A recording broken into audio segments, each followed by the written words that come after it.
We're on a few venues. We will be on iHeartRadio, and um, we should be on Amazon Music under podcasts, and also uh, through some Spotify as well. Those episodes and this one too. I believe it's subscriber only, but YouTube, it's still free for the time being. So keep that in mind. It'll be subscriber only. So if you're watching or listening, thanks for being with us. Special guest today, as promised, we have Dr. Deb. That's right. I call her Doc because I like saying, "What's up, Doc?" Um, Deborah Lukovich is with us today. The unconscious or the subconscious mind. I forgot which conscious it was. Um, I can't remember. I got hit in the head a lot when I was younger, but it's one of those things. And she's going to talk to you about that because I think it's going to help a lot of people. We haven't had anyone quite like her to date on the show live. And she is live remotely. She's not here, but she is remote. And she is going to be live with us in a few minutes. So please don't go anywhere. We definitely want to welcome her. And she's been very gracious to come on. Lot going on after the holidays and everything else. So we were on a couple of weeks ago, but this is our one of our first. I think only our second guest for 2024. Yeah, it's weird. I'm still writing 2023, as a lot of you people are probably doing the same thing. So I have some mail. I don't call it really fan mail. It's stuff that comes into me machine 973 at outlook.com. I get DMs, direct messages a lot through through Twitter or X, whatever you want to call it.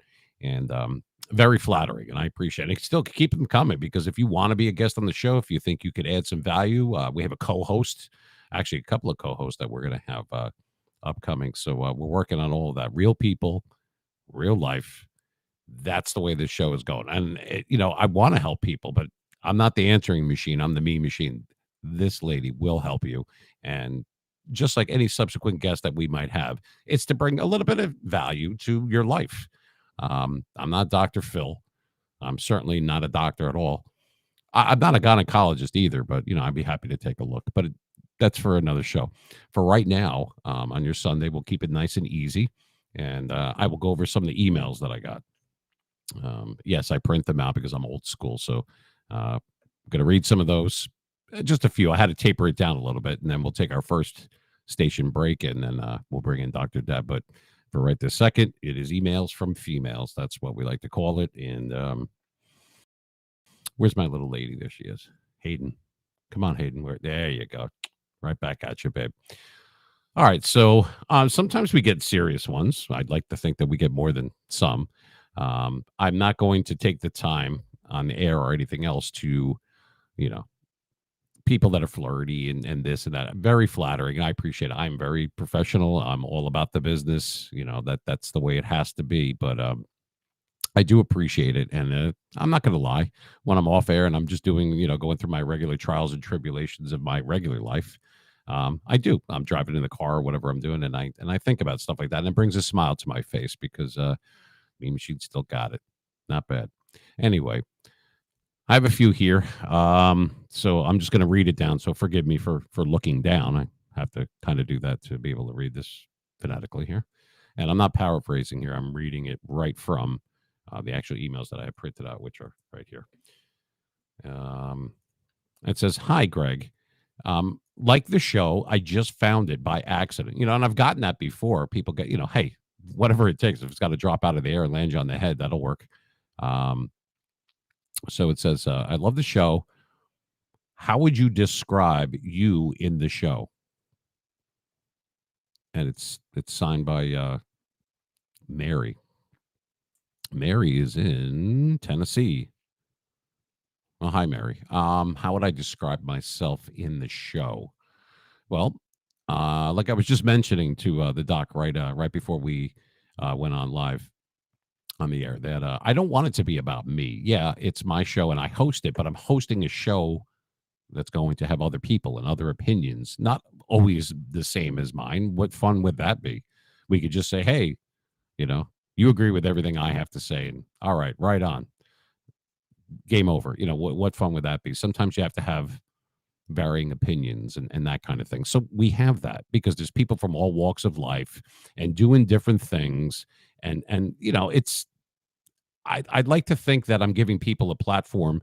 Can someone do their own podcast and which is not what this is, by the way. I get asked that all the time. Oh, do you have a podcast? Yeah, I do, but I'm broadcasting and I'm streaming some of those episodes. I'm on the air all the time. You just don't see or hear it unless you're local, New York, New Jersey area. That's what WGAT is. Those are my call letters. So it will find the closest and strongest band if you're local within a certain circumference of here. Logistically speaking, you would have to be in the area, and then it will find, you put on satellite radio, XM or whatever that you have, Sirius radio, and then it'll find the band. So it's not always 88.6. It could go to another one, whichever the strongest signal is near you. That being said, truth be told, people will come in that way, but also you're going to have people that are also, they'll like to watch it, and they'll watch it on Spotify or listen to it while they're driving, or iHeartRadio. Some people have the app and they do it that way. It'll go right to your browser. So it's really me. That's really my name. That's really my voice. There is no bells and whistles. It's a small satellite radio station. However, it is starting to gain traction. And for that, I say thank you, because it's a lot of blood, sweat, and tears that I put into it to get it this far. After DJing for all the years that I did, and broadcasting and everything, and voiceovers and commercials and everything. After all those years of being out of it and coming back, and to be able to have a following that's building, that means a lot to me. And it's going to mean a lot to a lot of people out there, because you come for one reason, you stay for another sometimes. And I'm good with that. So to answer your question, Mary, I see myself as just the bus driver. Yeah, I'm driving it, but the show will go where you guys want it to. If there's specific topics or things that have happened to you in life, and there's serious people out there that are trying to solve serious problems, but it's not always about that. Yeah, I'm sarcastic. Yeah, I like to have fun, but I try to bring levity to everything that I do, because when the smoke clears, you want to feel better about yourself, maybe about others, maybe that you're not alone, that you don't feel so isolated. Sometimes you already know that, but you need someone to tell you that. For me anyway, that's been the case at points in my life. And so I kind of pivoted, and I figured anything worth doing is worth doing right. So if I can use my platform and my listener base to maybe help some other people, have them come out of the woodwork and say, you know what, that happened to me too, and this lady can help me, or this guy can help me, or yeah, that's great, or that was funny, or yeah, these people are retarded, but whatever it is, and just like the different thing. And we don't have to worry about how we say about me being muted and everything like that. It's real life, real people. So what does that mean? Let it flow. You're going to say stuff. Is it offensive or whatever? If that's what you're worried about, I mean, then don't leave the house, because it seems like just about everything can or can't be if you let it. Let's just put it through that way. So I see myself, Mary, as the person that is driving the car, driving the bus, but it's up to you guys where we navigate to. If that answers your question, I hope it does. So thanks for your email. All right, we got another one here from Josephine. Oh, exotic name now. I think it is anyway. Josephine is from, can't even read my own writing. Can you believe this? Oh, from the Lake George area. Should have put specific Lake George area. That's for those that don't know, or maybe not from the East Coast. That's in upstate New York. And she says, hello, Mr. Machine. Mr. Machine. Okay. Well, thanks for putting the Mr. in there. She goes, how old are you? Forgive me for asking. Okay. I forgive you. Next email. Let's see what we have. Actually, this was from a guy, but that's not going to quite fit into emails from a female. So we'll save that for another show on another day, another planet. All right. Okay. And we have Jennifer. All right, Jennifer. Jennifer is from right here in good old dirty Jersey. Hi, Jennifer. She says, Mr. Gregory Joseph, I didn't realize that's your name. What a great name. Well, thank you. That is my name. What is this? How do you, once again, it's something about my height. I don't know why everyone's hung up. I sit down in the booth. I'm 6'2". I've said this like a million times. I'm not sure what that has to do with anything, but I guess that's kind of tall. I don't know. How tall are you? And what the hell? Oh, how do you, once again, how do I see myself in 2024? and the direction of what I'm sorry, and the direction of the show on where it's taking. I kind of like it, and now I'm following you on Twitter. All right, well, thank you, Jennifer. I appreciate that. Jennifer. All right, so honestly, just kidding aside, that I don't really see myself. I don't get nervous when I do what I do, or anything like that, because you got to remember it. This might have a lot to do with that. I used to be live, not just radio live, like broadcasting live, but actually in clubs and that kind of thing, where there's hundreds and hundreds of people, and then there's people coming in listening. Everything. So if you could do that up front, this is like nothing. I'm in an isolated home booth right here. This it's not that big of a deal to me. I don't get nervous, and I don't really prepare that much ahead of time. I do a little bit. The way it works for me is I'm very quiet about an hour before I go on. I don't read any scripts. I don't read copy, anything like that. I just kind of lay down and or sit or whatever, and I'm just very quiet. I find a quiet area, whether I'm at the station where there's the green room or at home, and I just kind of clear my mind, which nowadays is very easy to do. And boom, and then I just go. For me, that's how I roll. So how do I see myself? Or that's the direction that the show would go in 2024. That's who I am. The Mean Machine is a nickname that I got a long time ago, and it's also a mixture of other things, but I don't want to get into that right now. I see myself as, I don't know, part cat scratch fever from my mother's side and part Saturday Night Fever from my dad's side. How's that? Does that work? I don't know. That's kind of how I see myself. Then again, it depends on how you see me. Thank you for your email, Jason. And we have other ones, very flirty and nice, and I appreciate it. I do. Really, I'm all as that. But like I said, meanmachine973 at outlook.com. If you want to send us, drop us a line.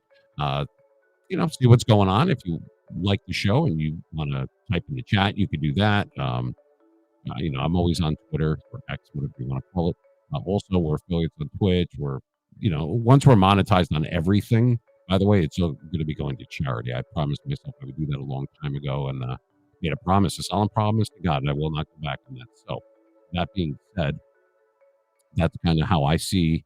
Let's go. We're only in season 2 here, and it's already gaining a lot of traction. So that's pretty cool stuff. The way I see it. I mean, I like the way it's going. I hope you guys do too. There's nothing wrong with telling people the way it is. I have no fear. I have no filter. And I'm not the first person to think or say that, but I'm definitely doing it. And there's only one Gregory Joseph, and that's me. And that's what we're doing here. But enough about me. Like I said, I don't want to go off on a tangent. And I appreciate the emails. And if you want to reach out, I'm happy to help whoever I can. You've seen that in some of the other videos that I've had on YouTube from season 1 and that kind of thing. Please do so. I like talking to different people. And I got to tell you real quick before we go to our first break, and then we're going to bring Dr. Deb, and she's been waiting very patiently. I have people, it's not political and it's not religion. We don't do religion or politics on this show because they're controversial subjects, especially in this cycle right now. You know exactly what I'm talking about. And I will not engage in that. I have people that follow me that are blue. I have people that follow me that are red. My thoughts, opinions, and feelings on different things is not part of this show. So there's plenty of shows that you can address that kind of stuff. This isn't one of them, because I like having people with their guard down. I wouldn't say down, but they're able to talk. Oh, I can't talk to this one. I can't talk to that one. Or he's for this guy and he's for that guy. Who gives a shit? That's not what this is about. This is about life. You're a human being, and life is happening to all of us, and you can't stop it. So you might as well go with it. And I would like to include everybody. That is how I've built such a diverse audience. And I'm very proud of that, because it's not easy to do in this day and age. Some people hate just to hate. And I don't do that. Everybody's welcome here until they're not. So please don't even bother with the politics and the stuff like that on my channel or anything like that. You get the boot, but good. So anyway, it's okay to think or feel the way you want. And I have my own thoughts and feelings on those subjects. I just don't share them when we're live. I think probative value, the way to go in life is to include everyone, give everyone a platform, allow people to talk, make a couple compromises here and there. And you might, just might, surprise yourself at how much you have in common with those people. At the end of the day, we're all human beings. And we all want to be heard. Some people out there have never been seen I'm giving them a chance to be heard. I'm not selfish, man. You know, I want other people to hear what you have to say or what you've been through, you know, and we'll have some laughs while we do it. Why not? If you can't laugh at yourself, what's the point? Anyway, we're going to go to break right now. You're listening to the Mean Machine Radio Show. I am Gregory Joseph on New Jersey 88.6 WGAT, back with Dr. Deb Lukovich. Deborah Lukovich is with us. Yep. It's not made up. She's actually waiting, and she'll be back with us in a second, so don't go anywhere. Well, actually, in a few minutes. It's going to be a good one. The unconscious mind. I can't even think about what that even really means, but we'll let her do that. So for all those listening, thanks for being here and spending your Sunday with us here in the great state of New Jersey. We'll be back.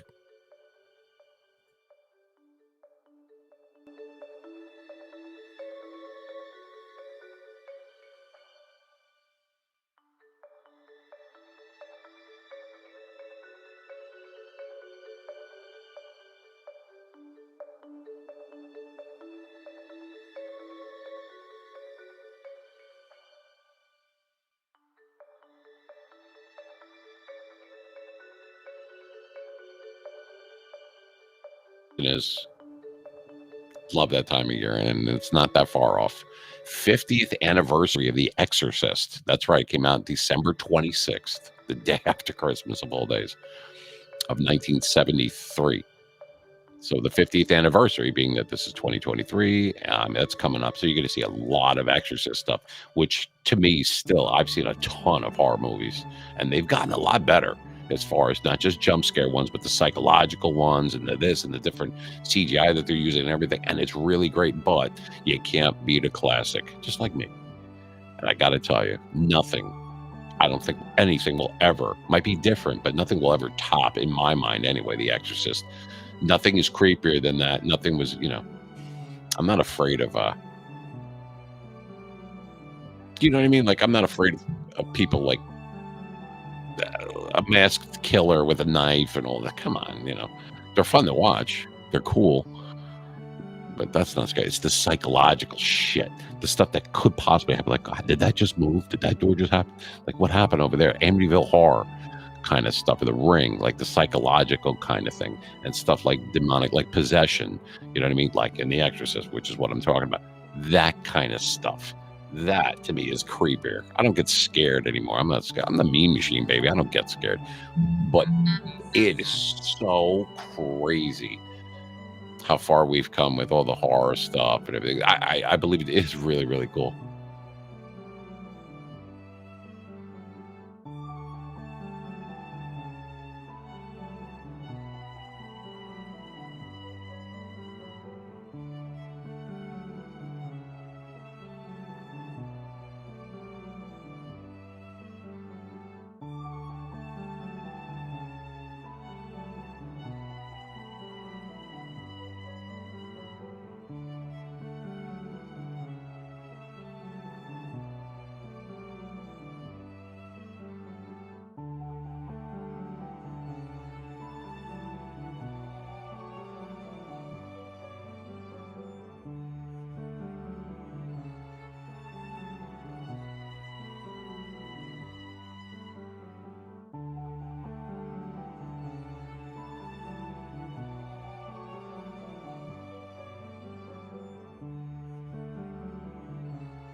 New Jersey 88.6 WGAT. You are listening and watching to the Mean Machine Radio Show. I am Gregory Joseph. Sunday, February 4th, 2024.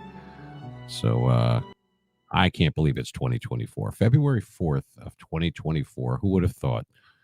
I remember the 80s, and I'm sure a lot of you do not, but there's some of us that still do. And can't believe that it is what it is right now. It's very amazing to me how far we've come with certain things, and just in life in general. Speaking of life in general, okay, so our next guest is she does I guess the unconscious mind. Well, I'm probably messing that up a little bit, so I'm going to allow her uh, to actually tell you what it is that she does and a little bit of her background and everything. Her name is Dr. Deborah Lukovich, and I'm honored and grateful that she's decided to be with us today. So without further ado, let's bring her out. And there she is. Hey, Doc, how you doing? Hey, happy Sunday. Thanks for having me. Oh, thank you for being here. Let's get a bigger there we go. Now there she is. Oh, let's get Michael Myers out of there. Actually, there's your subconscious mind right there. I love it. Well, here's a little tidbit you didn't realize that the invention of the moving picture coincided with the beginning of the field of psychology. Way above my pay grade, but I believe you. So anyway, you know what? That actually makes sense in a, I don't know, in a certain way. The way my brain is so convoluted, though. But I just wanted to say that I really appreciate you being on here. I know there's going to be people that are going to want to know so much, and we only have a certain amount of time that we can do it. So by all means, Doc, take it over. Let them know who you are, where you're from, and it's all yours. Okay, well, I am passionate about growing a movement of self-reflecting humans. And one of Carl Jung's, he's one of the founder of depth psychology, which is the study of the unconscious.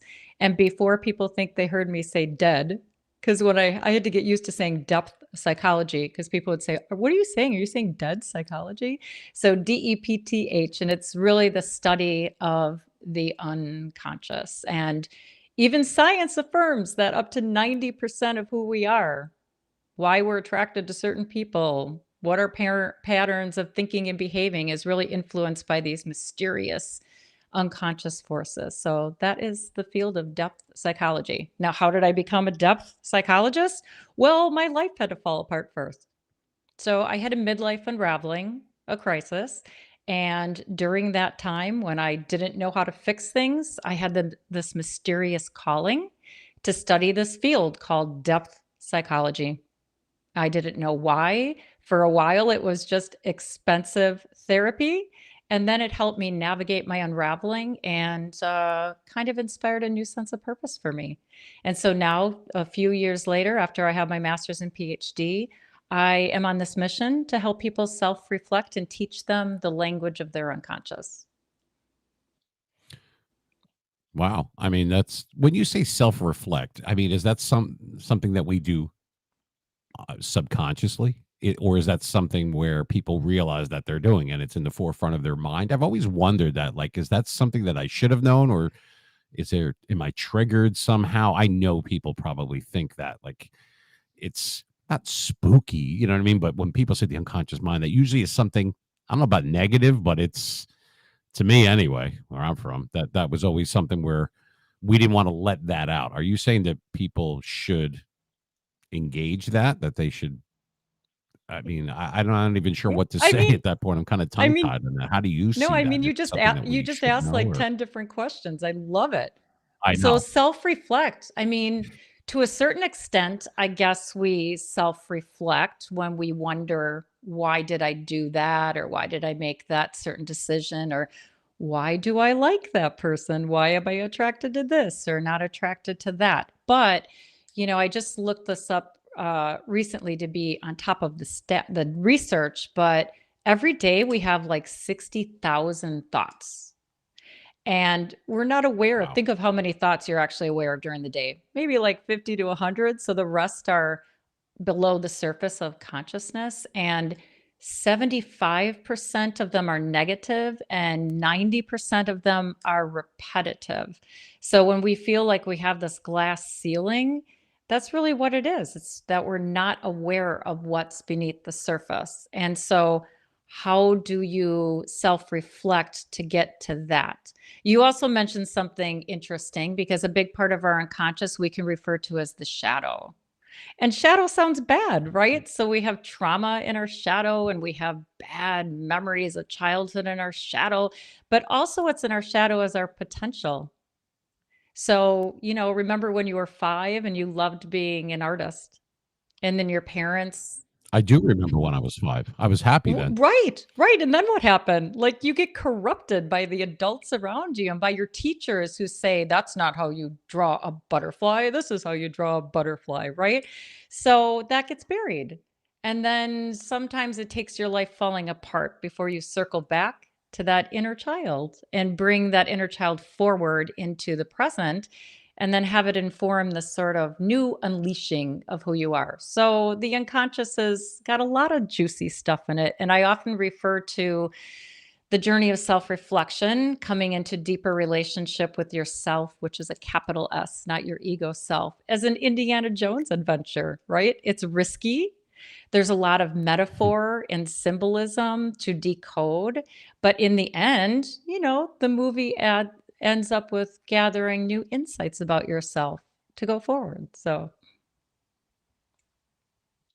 Well, you got an Indiana Jones reference in there. That was pretty good, Doc. And I believe you answered all 10 questions in a yes. row. That was pretty winner. Like I said, wow, you said 60, just to reiterate, you said 60,000 Yes. thoughts a Isn't day it crazy? and 90% are negative. Yeah. Or I shouldn't say How do you gauge not that? necessarily negative, but let's say limiting.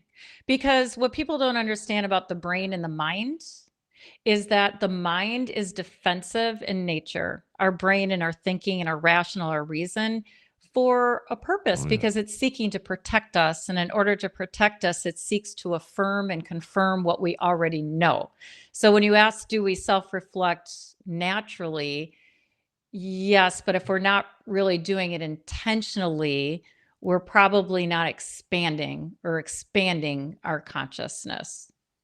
So, Hmm. yeah. Is that something that, I mean, you've had clients in the past, and I know you will have in the future. Is that something that's on their, I mean, I don't know, some people might come in or have like a laundry list of things that they're trying to, I can't put their finger Mhm. on what it is. Is it inside? I'm assuming here, I'm speculating because I don't know, but is that something that is of paramount importance to them? Let's ask you that. I mean, Yeah. they want Yeah, that. so when people come to me, they're usually feel like they're on a hamster wheel, right? So their mind has just gotten them as far as they're gonna get them, and actually getting to the place where you sort of give up and give in, not on life, but you're like, "Fine, I can't fix this," because it's not yours to fix. And so that often is the moment of surrender where they open up to something mysterious that can sneak up out of their consciousness and get their attention. But we're Hmm. not taught how to understand the language of the unconscious because it doesn't work the same way as the rational mind. It's not linear. It's not 2 plus 2 is 4. It's not efficient. It's more meandering. And I like to say the unconscious is sneaky and meandering and symbolic to frustrate the mind. So the mind goes, oh, fine. I don't understand. So I'm going to go take a coffee break. Okay, unconscious, and then that's your opening to sort of allow these images. So the language of the unconscious is the image, which is not only visual, it's what I call an impression. So dreams, like a lot of people are interested in what is the meaning of my dream? And so, the other thing is that depth psychology is more in alignment with the root of psychology, which is soul and breath. And today it's all about neuropsychology, right? Everybody's talking about the brain, but that's not soul. They don't actually know where soul is. So even with dreams, the things that you dream about, the things that show up in your dreams is not because you like had a conversation about that the day before. Because if that was true, everything would show up in your dreams, right? No. So how does your psyche, how does your Right. unconscious like cling onto a certain image? And it clings onto the image that it thinks will be useful to get you to explore something new and gain a new insight about yourself that you didn't have before. I would assume that some people, not to sound like repetitive, but I assume that some people, or maybe a majority of people, I wouldn't know at this point, but that's scary to them. In other words, they don't want to know, but they do want to know. Like, "Ah, I don't really want to know that, but tell me anyway." And when you say meandering and whatever that was, that whole I kind of I like that one, but because it seems like it's not structured and it's irrational, which I have been since probably '93, and I wanted to know, do people actually have a agenda, or is it just, hey doc, can you tell me, I had this weird dream, and can you decipher this for me? I mean, you're not a fortune teller, Oh, but you can try to, I guess they're like an onion where you got to peel the layers down, and everything means something in a dream. Or well, I've had dreams that I remember that I had 20 something years ago, and then I can't remember ones that I had 2 years ago. Is that normal? I'm guessing yeah. I it's, mean, please tell me it is. everything just is. I mean, when you think about like what's All right. normal, the meaning of normal is norm. The norm is It's the norm arbitrary. isn't necessarily good or bad. It's just usual, right? So it is what it is. You are what you are, and the way that you have dreams is the way that you have dreams. And for people who say, "Oh, I never have any dreams," or "I don't remember," you can ask your unconscious to bring you a dream. So tonight when you Really? yeah, tonight when you go to bed, as you're just sort of relaxing into falling asleep, you can say, "Hey, unconscious, bring me a dream. Like I'm ready."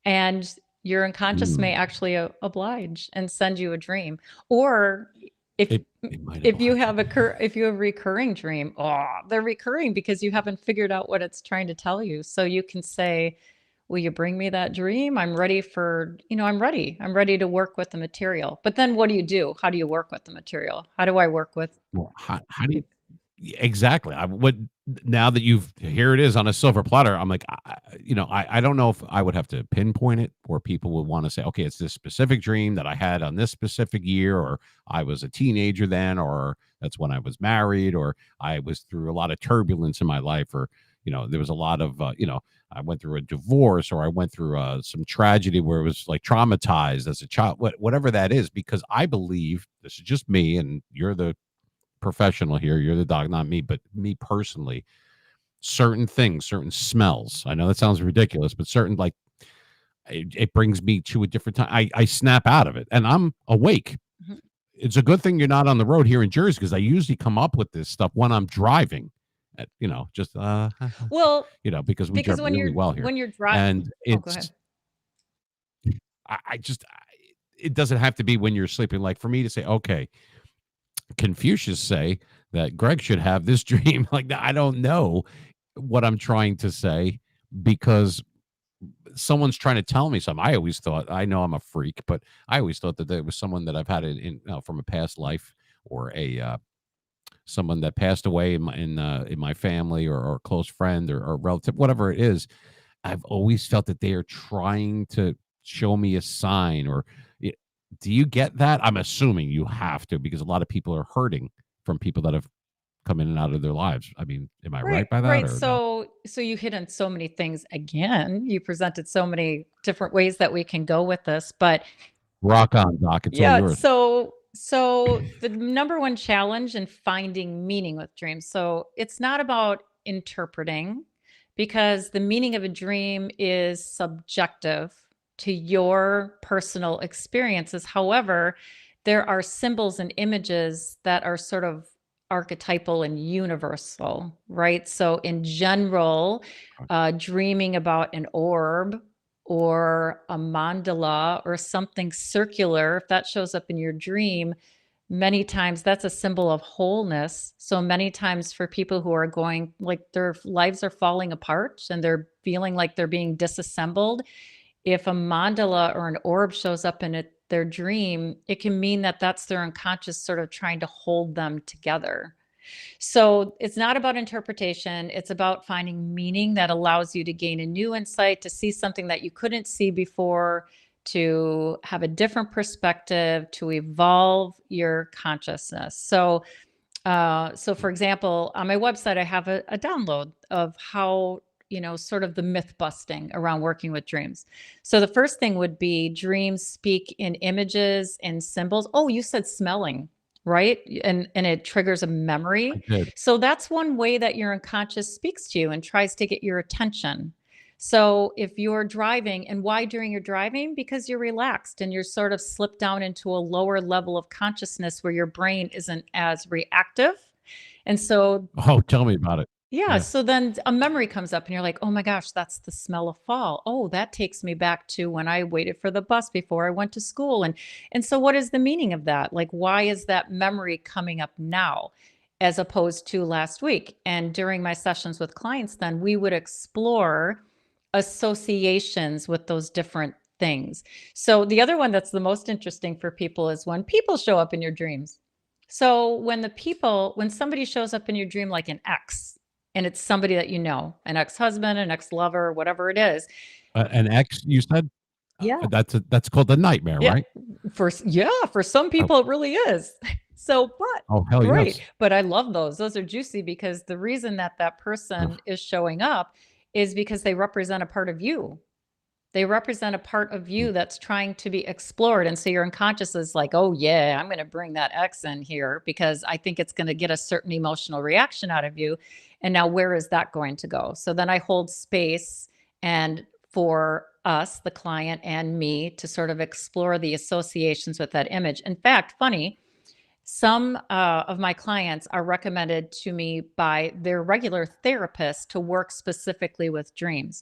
So, one of my clients Hmm. came to me and she sees me like once a month, and she is always in the last 6 months having a series of dreams where all her exes are showing up. And so it's great. Oh It's my great god. fun because she's devastated that these people are showing up in her dreams. But now she's starting to understand sort of what did those relationships with them, what were the lessons that she was supposed to learn, and what role are those people sort of playing in her unconscious. So those are And really I'm fun. sorry, and she was happy about Oh, this? She was happy about to me, it would be like, just no, run, now but she's she was she happy. used to not be happy about it. She used to be quite disturbed by it, but now she's like, "Oh, yes." Yeah, disturbed Now sounds she's more like like, it. "Okay, this is juicy. Let's figure it out." Well, I mean, she's a better man than I am, and she's a woman, so what does that tell you? But in any event, well, actually, there's other questions that I have, and I'm sorry to pose so many because my mind kinda I love them. synapses like Bring that. them on. But I'm already terrified that now I'm gonna go to sleep and something's going to trigger it, and all of a sudden my exes are gonna come back, and I feel like I'm running, like, like in Scooby Doo, where they're all running, but they're not getting anywhere. It's like quicksand. Yeah, that's kinda like that Mystery Machine kind of quicksand. You know what I'm talking about. Well, okay. Well, let Anyway, me just share my own personal story of a reoccurring dream. And it's the one with the mercenaries with the guns that are chasing me. So during a 10-year period, I didn't know how long it was at the time, but for 10 years, this dream would visit me. And it was terrifying. And it literally, I was in my childhood home running from mercenaries with guns that I thought wanted to murder me. So I would run down to the oh basement to boy, hide, and they would follow me. And then I'd find a way upstairs, and then I'd run through the window. And then it was dark outside, and I'd hide behind the neighbors' houses. And it was being chased. It was like terrifying. And I went to a what the hell is going on at your Oh house my back then, gosh, Doc? right? Like, oh, and Jeez. there was nothing literal, right? No literal meaning to it. And I I hope went not. to a dream tending conference, and at the end of the day, the facilitator said, "If you have a recurring dream, ask for it to visit you." And I'm like, "Yeah, right. I can just order up a dream." Okay. So I did, and it came. You ordered up a It dream. came, and it was different though this time. My son showed up in it, and at the time he was, I don't know, 12, 13, 14, something like that. And he showed up in the dream. So when I got to the bedroom and I was running and I said, "William, William, come on, we got to get out of here. We got to crawl through the window." And in the dream he said, "Mom, it's okay. Go ahead."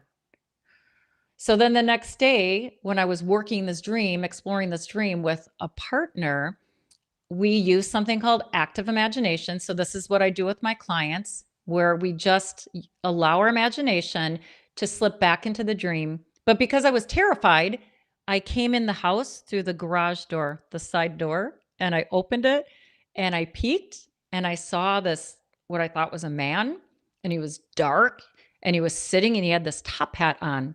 And my partner said, "Well, what does that mean to you?" And I said, "I don't know. That reminds me of Frank Sinatra for some reason." And my husband at the time, he loves Frank Sinatra. So then it reminded me of my husband. So in my imagination, I walked towards this figure and it turned out to be not a real person, but like a shadow. And then for some reason, I sat down into it and I felt nothing. And so the meaning for me at the time was, oh, whatever I think I'm afraid of, I don't have to be afraid, right? Because I felt nothing. Now, that dream or that active imagination then went on to have more meaning for me over time. And what I came to realize was that it was telling me I didn't feel the same way about my husband anymore. And I couldn't deal with Wow. realizing that. Like I was in denial, like, no, no, no, no, no, no, I can't go there. Nope, nope. And so, I never had that dream again once I realized that I had to face something that I was afraid of facing. So it wasn't as terrifying, but I thought it was terrifying, right? And then that was part of my midlife Be unraveling. because you didn't you knew your subconscious, your orb, yeah, you knew it, but you Uh, the it the, wasn't even front line, let's Yes, say. it wasn't even here Right, yet, and I was so manic at the time, and I came to understand that being manic and busy and fixing was to right. keep me in denial of having eventually to make the hardest decision in my life, which was to end my 24-year marriage. I'm Yeah. so sorry to No, hear it's that. okay. Which is something that you're saying that you knew before you knew. Yeah. Yeah. If I'm getting that right. And that sounded when you were talking about the hat and everything, I thought this was a lot like Alice in Wonderland. Um, I'm like, well, she told me the mat. You know what that is? Yeah. That's acid, doc. Yeah. Okay. Yeah. I No. just figured I'd mention it. Or shrooms. That's what it Or came no, shrooms. that's well, when you get really good at coming into deeper relationship with yourself, you don't need the drug. Like, literally, it can be quite overwhelming and Uh, quite pleasurable, and it's I mean, you can have mind-blowing experiences once you come into deeper relationship with what's in your bottomless pit.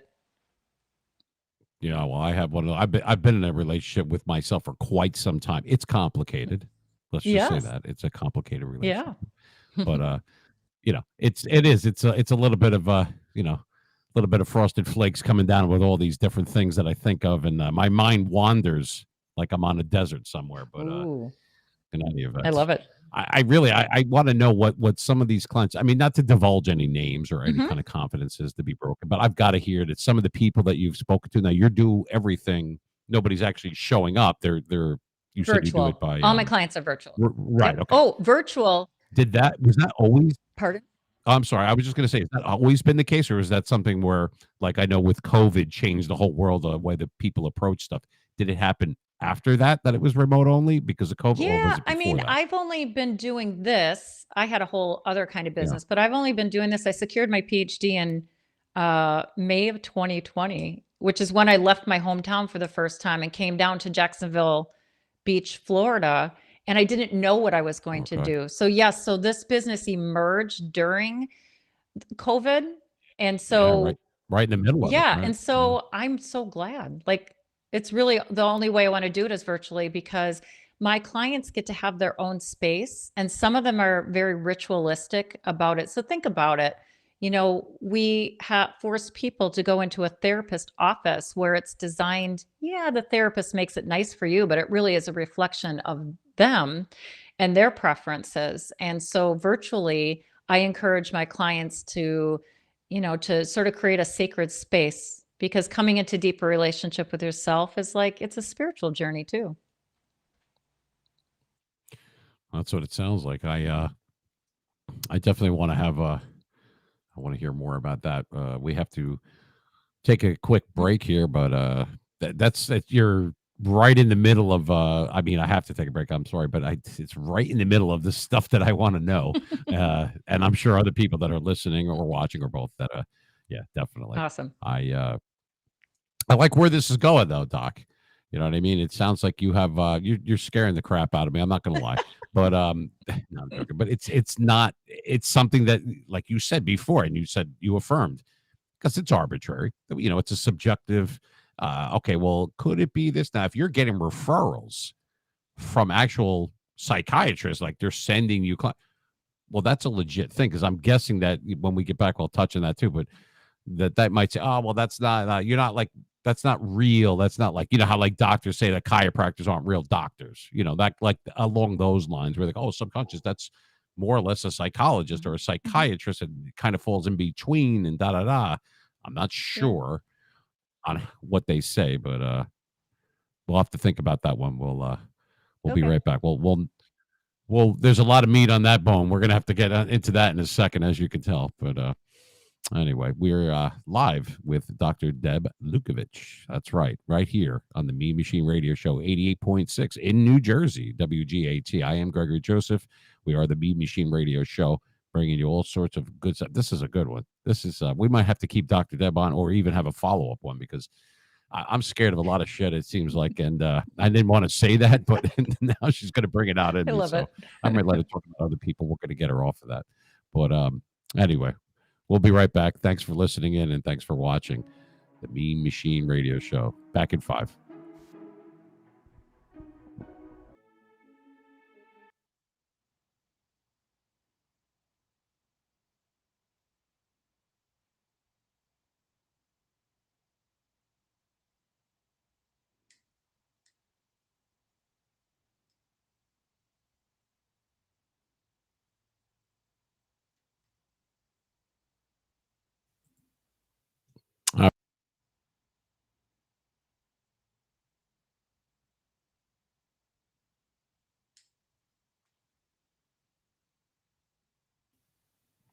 You got to love that clunky satellite feed. It's awesome. I wanted to put my glasses back on so I could hide, because now I feel like you're looking into my soul. Not me particularly, but you know. Anyway, for those that are coming in, you're listening to the Mean Machine Radio Show. We're with Dr. Deb Lukovich, coming to us live remotely. And I going back to what you were saying earlier, I when I say that I'm scared of a lot of shit, meaning like subconscious, like I figured that the only person that could ever harm me was me. Mm. And I don't know if it was different thoughts and feelings that I had on that subject, or if I was being my own, in essence, my own fortune teller. I don't know how that ties in. Maybe you can. I mean, I'm not sure what other people think about that, but to me, like someone might say, "Oh, well, you're gonna like tell my fortune, like, are you, another Dionne Warwick?" Because if that's the case, I got lotto numbers that I need from you, and I'm willing to talk about that offline, about splitting the loot. But in any event, how do you? Let's make this easy. If somebody came, if I'm a client and I'm talking to you virtually, and you feel that I could get some value out of it, how long does something like that take? Is that something where it depends on the person? It might take 10 sessions? Is it something like one and done? How does that exactly, how do you gauge that? How does that come about? Well, I think what's different about a depth psychology perspective is that it's an exploration. So, I say that a depth psychology coach is between a therapist and a coach because number one, I don't have a clinical background. I have a master's and PhD in this field called depth psychology. But healing is often involved, right? So the same reasons that people go to see a therapist are the same reasons that they would come to see me, that they're looking for healing, for Right. relief. So, for example, 9 out of 10 of my Answers. part They want answers, yeah, right? I and mean, 9 out of 10 of my clients, are suffering. They're feeling anxiety. And so your emotions right. are another way that your unconscious speaks to you. So the way that I would help a client so I can do something immediate. For example, active imagination, I just described it to you before, right? Where you can slip in and you just allow your imagination, which is the image, right? Image, imagination, innovation comes from the unknown. It doesn't come from your mind. Your mind then sort of brings form to it and helps you express the concept or the theory. But the unconscious, the unknown is where anything innovative comes from. So, one of the things that I do that can bring immediate relief is help people relate to their emotions. the difficult ones, and relate to their anxiety. So in active imagination, we might find where is the anxiety in your body? Is it in your chest, in your heart? Is it in your belly or your head because you're overthinking things?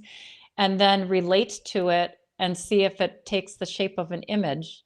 And once it takes the shape of an image, like for one of my clients, it was a treadmill. It was her in a treadmill. Literally, that's the image that came up. It was in her head, treadmill. She just felt like she couldn't get off the treadmill. So I said, in your imagination, see if you can get off the treadmill. See if you can move the treadmill Hmm. out of your head. And let's take a look at it. So it seems silly, but that's because our mind is defensive, right? So we have to be open to something new and images. And she got immediate relief. I had a man who was going through, a business owner was going through a terrible divorce, and he felt so betrayed and he felt so intensely anxious, and it was in his head too. And I said, well, what image is coming up when you relate and really focus on the anxiety? And he said, it's a brick. It's like literally a brick on my brain. And I said, well, in your imagination, take your hands and move the brick. And he set it down on Hmm. the table. And this is going to sound crazy, but he told me for a week his anxiety was gone.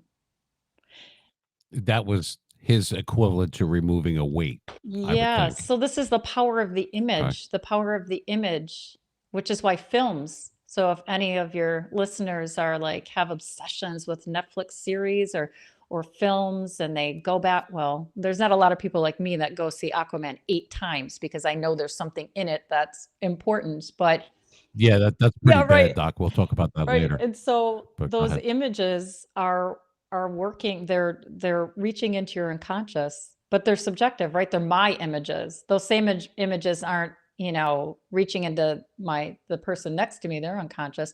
So then what is that? Then how do I relate to that image? And so yes. I could help you with that. I could help. I could help with that. That's your fear of water. And you need Aquaman, right? Oh, I was always partial to Wonder Woman. I don't give a crap what is going on in my life. I need Wonder Woman, but that's just me, and well, I'm nuts. But I saw that. I I saw that one 8 times too. And Captain Marvel. you like the And number 8. Captain Marvel and Okay. Alita Battle Angel. Did you ever see the movie 8 Mile? 8 Mile? No. Yeah. Huh? No. I don't know why No. 8. Isn't that yeah, that's in well, there we go. 8. That would be definitely one that you could see Yeah. 8 times. That was the Eminem Yeah. movie. Oh, Not that I thought it was great, but I'm trying to think of you try thinking of a movie that starts with the yeah. number 8. Come on. But it's to me, I always thought that it was the subconscious mind, like you said, we're made to be defensive, which is self-preservation, kind of like we are physically when back in the day. And that I know a little bit about, but it's we've evolved, Mhm. but the human body, the human mind, I mean, the whole ecosystem of who we are, I don't know if that lives forever. I would like to think so, but I'm not sure if all of it evolves at the same time or is it on different stages, different levels. I mean, everybody's different. We're all human beings and we're all it's not cookie cutter, Yeah. right? So if it's not cookie cutter and that's rhetorical, I know that it's not. How does somebody go, you know what? I'm not getting any relief from going to my psychiatrist. Some people just go to Mhm. go. I mean, everybody's on Prozac, everybody's Yeah. depressed. When I say everybody, I'm being jovial about it, Yeah. but it's really sad because I mean, you don't realize you could have fibromyalgia. You could have it's all these things, and it seems to me anyway, because there's a plethora of commercials. Even if you don't even watch network TV, you're constantly bombarded, YouTube, everything, with all different commercials on take this pill or take this. Uh, it's all pharmaceutical stuff. I personally don't like it. I have to, for certain reasons, take different things, but it's not something that I enjoy doing. It seems like that's the first go. It's like their go-to. Do you run into that because you're trying to do stuff where people aren't going to pollute themselves or dilute themselves Y consciously or not? yeah, well That's what you do, right? To have them do it naturally. what I try to get my clients to realize to do is to be more curious about their experience than judgmental. So, and you Okay. brought up so many things. Again, you just bring up so much in a few words. Is that good Oh or no, it's bad? I really don't know. good. Like I can go so many different I directions. could bullet point it, but my mind synapses, I'm I telling you, love it. it But does. it reminds me of James Hillman. He is the founder of archetypal psychology, and he's very critical of the therapy, the psychotherapy field. So he wrote a book. You'll appreciate this title. And the title is We've Had 100 Years of Psychotherapy and the World is Getting Worse. So one of the things that's happened is that the whole field of psychology and psychotherapy is taking on its own identity. And so it's on its own, like, has its own hubris and arrogance about it, right? And so what we've done with disorders is we've personalized our therapeutic suffering, right? It's our problem. So I go to a therapist as an individual because there's something wrong with me, when really we live within the context of different collectives that are sick right now. Education system, sick. Economic system doesn't work for enough people, right? Climate Yep. change, all that It's kind of stuff, broken. right? And so what has Yeah. happened is that people can't separate their personal anxiety from the collective anxiety. And so once you come into, through the process of working with me, coming into deeper relationship with yourself, you're better able to sort through what is mine and what is belongs to the collective, what's not my issue. And then during this time that I call of great dismantling of stagnant conventions and systems, then how do I manage the anxiety of not knowing what is going to replace what's being dismantled? So for example, Generation Z, they have very high rates of suicidal thoughts and depression, and even being stuck and paralyzed. And I know lots of stories, boomer age parents who have 25-year-old men who are stuck. They literally can't move. They're sitting on their bed and maybe they're gaming. And so from our perspective, because we lived through the 80s were a great time. In many ways, I feel like Yeah. everything peaked in the 80s, right? There was like just possibility and achievement and everything. And so, but now we have Yeah. this dismantling going on, but yet we're judging younger people for not wanting to be part of that system that's causing so much suffering. So I will say to my mom clients, especially, sit down next to your a young adult child and ask to get into their world instead of judging it through your lens and your life experience. So it's hard. Right now is just a hard time. And so my role is to hold space for people who are willing to go on this journey and to teach other people who are already self-aware to even go deeper and to self-reflect on behalf of those who can't. Because to a certain extent, we're a stage, right? Humanity's a stage and we're all playing these different roles. Everybody's playing the role that they're supposed to play. There's agitators, there's antagonists, right? So, but then the people who play a different role, it's not for you to judge the role others are playing. They are where they are. So, so I feel a responsibility to self-reflect about the stuff going on in the collective. So that's why those movies really, for me, I've explored my personal unconscious. And once you understand your mother wound and your father complex and all that stuff, then this new doorway opens where these more archetypal forces come in that are more collective. And that's when you find this new sense of purpose and meaning in your life that serves other people.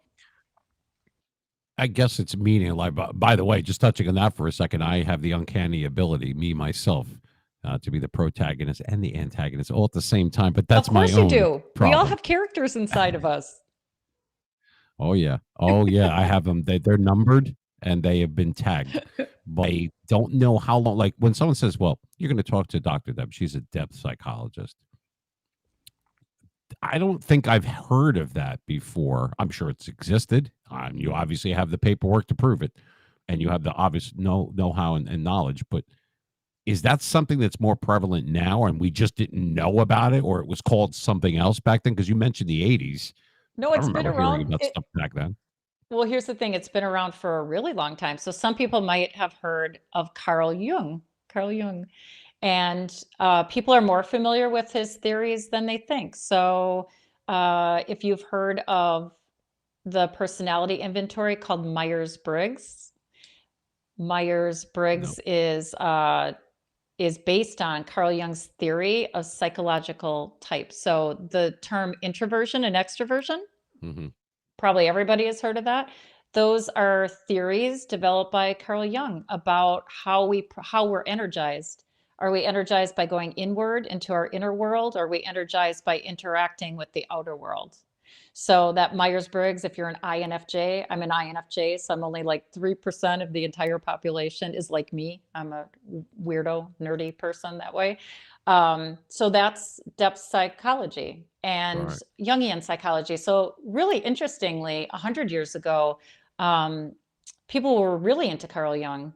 And then the mind, right? The science, the brain, all that science, and depth psychology is soul oriented. And so now there's a circling back, and if you actually Google depth psychology, all kinds of stuff will come up. So the program that I went to was not a clinical program for my school. It was meant for people who weren't therapists, but people who wanted to do their thing, their own thing with these theories and spread them in the world to help people become more aware of their unconscious in a non-clinical setting. So I'm just one example of one of my colleagues actually works for the federal government, and she works in the part that manages healthcare for Medicaid for poor people. Okay. And so she brings her depth psychology lens to that whole thing, to that whole running that whole part of the federal government. So, Oh, wow. She Carl handles Jung's that whole, wow, that's a lot.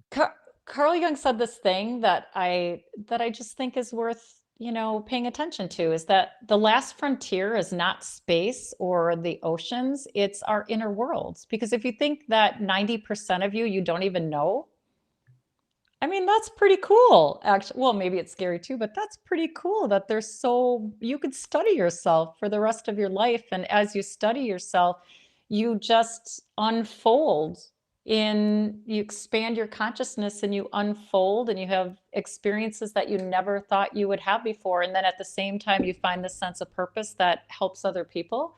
That's pretty cool. That's got to make you feel good to people. And when I say they were looking for answers, it might be something that they already knew. I kind of mentioned this earlier in my monologue, but they needed to hear it from somebody who knows, somebody who can decipher it, someone that can elaborate on it more than they could. Maybe they're afraid to, maybe they don't know how, maybe they're afraid what they're going to find out. But like I said, Well, the way I am, I can't speak for everybody, but me personally, I'm torn between not wanting to know and having to know. And the answer is inside of me, but somebody's got to bring it out. well, And obviously, I'm not that person. You are. the the best moments are when, I don't know, we'll be working a dream and we're meandering and we're talking about associations and all of this stuff, and all of a sudden my client will just say, "Oh, oh, there it is." And they say something and then they just start bawling, and I'm like, "There you go, girlfriend, you got there. You just You got know, there." I wanted to ask you. You mentioned obviously that you're a mom as well. I'm a Mhm. parent too. What do your children think of what you do? Like, are they obviously? I would assume that they are very supportive of it. But what is it that they like? What do they think that you do? Do they know this? Are they on board with this? Or yeah? Well, I'm a talker, man, and so my kids are too. So my son is 23, my daughter's 25. My daughter just started her career as a conventional therapist, and Uh my son huh. is in computer science, and he's like me and super self-aware, and we have lots of great conversations. So I would say, like, when I started this journey, they thought I was kooky. Literally, I came back from a workshop and said, "Oh my gosh, I just had a 10-minute conversation with a hummingbird, and I cannot believe that I had this conversation with a hummingbird for 10 minutes." And they just looked at me like, "What is wrong with you?" But over time, as they've Hummingbird. watched me restart my life, now they love it. They love what I do. In fact, Wow. Hey, I had a podcast conversation with my Gen Z son, and it was fantastic conversation. is that well? That's pretty cool that you can It's on have YouTube. an age gap like that, but not just parent to child. That actually now, when you refer to you said Gen Z. Mhm. Obviously, I'm Generation X, So am but I. 'cause yeah, nice to meet you.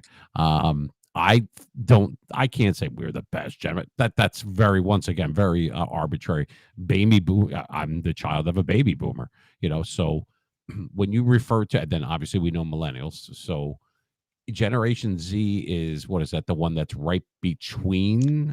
Could They're you tell me that? I'm not being funny, I really don't even know. they're adulting right now. They're all They're what? adulting. I don't know what the youngest one is. Adulting. I think my daughter is like one of the oldest Gen Z.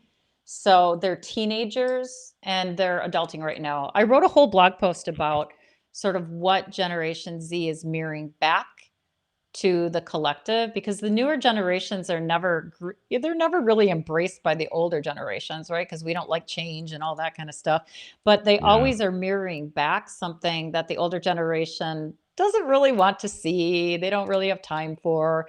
And Nope. so Generation Z is different though, because there's so much climaxing, right? There's so much just bad stuff climaxing that they do carry like this unknown burden that they don't even realize that they're carrying. And so our body absorbs everything. In fact, depth psychology is a great way to help my clients who have physical problems too, because there's always a psychological aspect to whatever your issue is. So if you have achy knees, just Google spiritual meaning of achy knees, and you'll read something that goes, oh yeah, I have been in denial of my anger about whatever happened to me as a child or whatever it is. So, when the emotions aren't embraced, including the negative ones, they get stuck in the body, and the negative ones serve a purpose, and often creativity is bursts out of the negative emotions once they're expressed. So, So one side could take care of the other. And like someone says, oh, well, you keep your stress in your shoulders or whatever. I mean, yeah, it's everything goes inside you. We're like a big right. sponge, I would think, Hmm. for the use of a better word. But it seems to me that the answer is, like I said, I just feel that it's something that could be like people have been through so much, Yeah. and I call it turbulence in their Yeah. lives. You, Hmm. I, a lot of people. But some people seem to be just fine when you see them walking down the street. They seem like nothing can touch them and everything is fine. And then, they're fine. And then there's the other people that look like a friggin' wreck. Yeah. And you could see it with one eye open. And I'm wondering, is it just because they had the same type of traumatic experiences on some level and one dealt with it and one didn't or hasn't yet?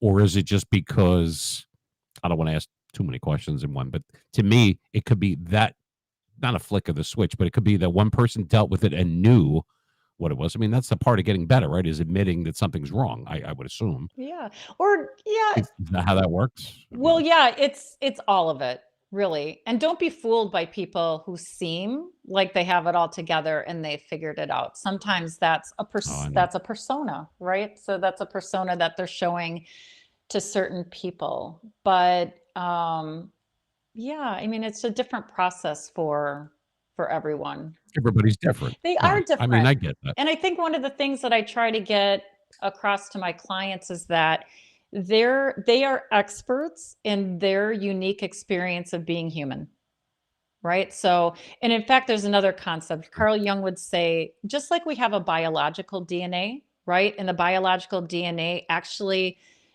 contains the whole history of our evolution biologically. I don't know if people realize that, but it's all there from the very Okay. beginning. We have a psychological DNA too, a psychic DNA. So in our psyche, in our personal unconscious, which is part of the collective unconscious, is the whole history of humanity's experiences. So that's why I Okay. say, So it's people writing stuff down that's happened, and that's where the stuff in the book comes from. When someone says, "Oh, well, somebody's already been through this or something similar yeah. Yeah, those are that called affected them." like archetypal experiences, or universal experiences that we found that, like the hero's journey. When I say archetype, probably some of your peeps would say, "Oh yeah, the hero's journey." Although the westernized version isn't exactly correct. But the hero's journey is like, well, or the grieving process, right? There tends to be or seems to be this process that there's the similarity among the experience of individuals. So our whole Hmm. experience as a human being, we're always holding the tension between two things. We're holding the tension between our unconscious instincts and fitting into society.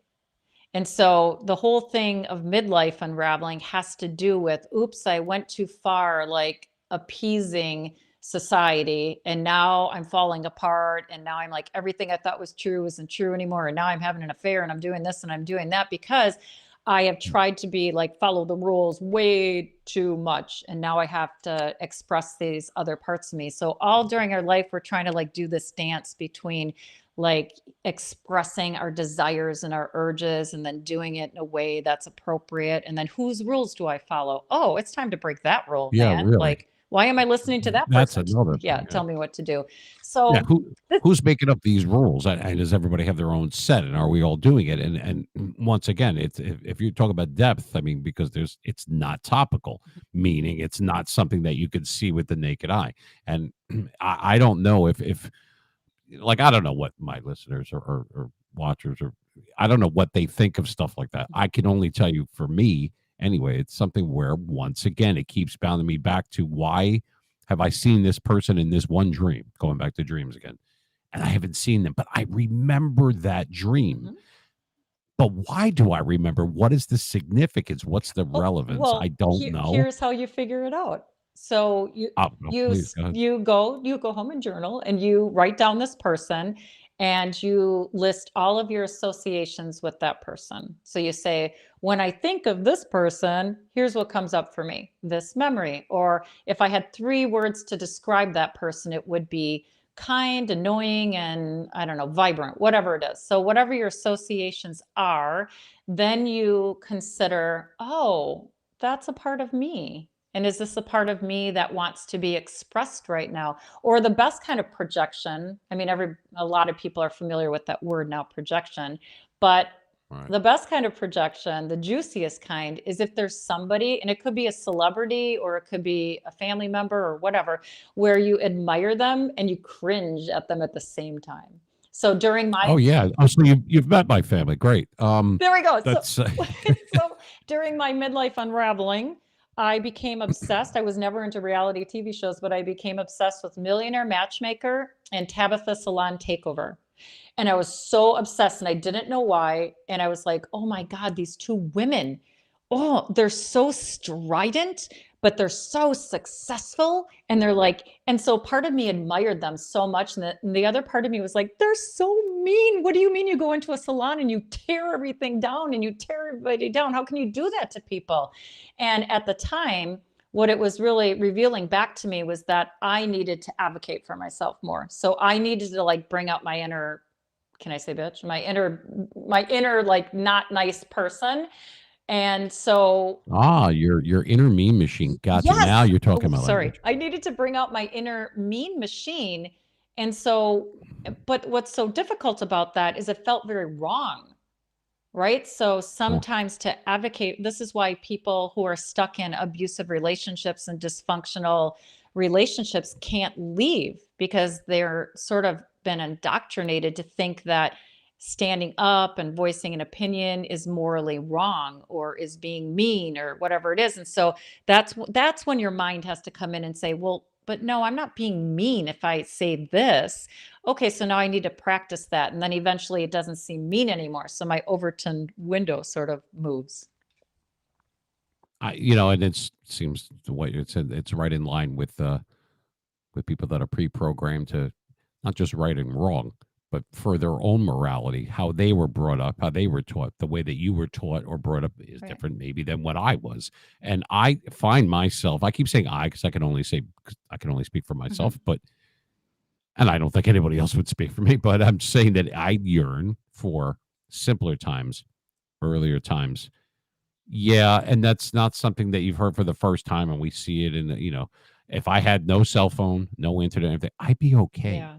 I'd be okay with that, and I know that sounds silly in 2024 Mm-mm. to some people, especially different generations, and I don't think it's because we want them, we meaning, just people that are along the same line as that we they don't want to be that they already had look, I was in the moment in the 80s, as I'm sure you were, and we kind of knew in the 70s and 80s that this might very well be as good as it gets. I don't know if it was a slippery slope even going there, but I just kind of try to remember, okay, I was here in 1986 or I was doing this in 1992 or whatever. And I'm very good with times and dates and stuff and the smells. Oh, I remember that. I was at camp or I was Yeah. doing this or I was going to school over here. Or I remember this one crazy bastard that I met. And that reminds me of it, the color of that car. Mhm.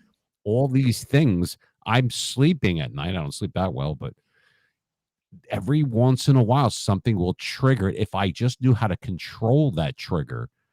And should we even want to? Is that stopping us from going forward? Should we just let it go? And at what point do we say, you know what, I need someone like Dr. Deb to help me So facilitate my feelings, for use of a better so word? what I would I don't know. say is I love triggers because triggers are invitations. So a All right. trigger isn't it, right. So the trigger, whenever there's an emotional reaction, it's not about the thing that you had that you think you had the thing that triggered you. That's not it. When there's emotion, it has to do with something very old. So you can't control a trigger. And we call like the trigger is coming from a complex. So complex is a concept, a depth psychology concept that is our pattern of reacting, right? So the trigger, you've got a pattern, right? So when this comes up, man, I can't help Mm. it. I'm like, oh, but why does my mother always say that thing? She knows it bothers me. Like, what is going on there? And so that's an invitation. That's a way your unconscious is inviting you to sort of go back and discover the origin, not to relive it and to suffer, but to go, why is this happening now? What is it about the origin of that is useful for me to gain a new insight that will help that trigger not have power over me? So you never really get rid of the source of the trigger, but you come into relationship with it. So if you try to control it, you're resisting it and it will just be even worse. But if you just are curious about it and you're like, oh, I'm triggered, and you can begin to train yourself to go, okay, there's something going on. I don't like the way this feels. I don't like it. I'm going to walk away. I'm going to take a breath and then I'm going to lean into it and discover like what is the meaning of this trigger. So like figuring that out is really super liberating. And then the moment where you're like, huh, Sounds like it that would be, doesn't yeah. really bother me anymore. And then you respond to people like this when because I've practiced with people who, there are people who get pleasure out of triggering other people, right? But the best way to sort of respond is like, oh, that's interesting. Huh. Because they're Yeah, I expecting know a lot of those people that they're enjoy, expecting they have a something else. PhD in, yeah, well, they have a PhD in triggering people. And if you're saying that a trigger is for, I mean, you're saying that's an invitation and that you don't always get rid of it, but at least you'll be able to A, know the source, I would think. Mhm. Right. So I'm like, oh, okay, I'm going to figure out what this, but it's still going to be there. That's got to be daunting that you can't ever get rid of it, but maybe you can what, control it? Well, I don't know. Can you? it's not controlling. It's once you identify it and as you relate to Right. it, it just has less power. So So it diminishes. you'll never be triggered in Right. the same way again once you dig into it. And then it will pop up again, but you'll circle back in and understand it on a deeper level, and it'll become more interesting and you'll be more curious about what does that have to do with my life, the fact that I have this trigger, like what is it that how does that contribute to, remember, like I'm an expert at my unique experience of being a human being, and yet I'm still part of the connected and this universal human family, but I have something to offer that nobody else does because I'm an expert in my experience. So what is this trigger, what does it mean, what is the meaning of it? And so once you shift from, oh my God, I can't take this anymore, to, okay, I'm going to lean into it, I'm going to relax into it, I'm going to linger, I'm going to be curious about what's mine, what's my mother's, and how is this codependent thing happening? And so, how can I disrupt the pattern? And the beautiful thing is that once you come into relationship with those things that trigger you, then there is the space that opens up and it disrupts the energy between you and the things that trigger you. And then what that does is it prompts the other person to respond in a different way. And we don't know how they're going to respond, but they have to Right. react to your changing. So, Well, we're reactive people. I mean, for yeah, every action, there's a reaction. We all know that. And right. I guess that goes for now. That's something that now I've been flashing on the screen right there, the your website. Oh, thank you. Um, Yeah, I mean, that's something where you can get some information, meaning a passerby or someone that, just casually wants to check out and maybe delve into it a little bit more. Yeah. They could go to your website, which is deborahlukovich.com, and you have different places for people to go and different landing spots. And right, I mean, if you wanted to briefly mention before we go to one more break on what they can expect when they go to your website. Yeah, so on my website at the top will be all my socials. So I do different things on different platforms like Twitter, I engage, I with questions. I ask a lot of reflection questions and that's really fun. I have Dose of Depth podcast where I through conversations, stories and education, that's all free and I also read chapters from my soul book for free. So I have a lot of free content, blog posts where people can Nice. follow my midlife adventures and they're entertaining but also educational at the same time. So you could do your own sort of curriculum by going to my website. There's just so there's really a lot that you can do. You can pull down free downloads and things like that.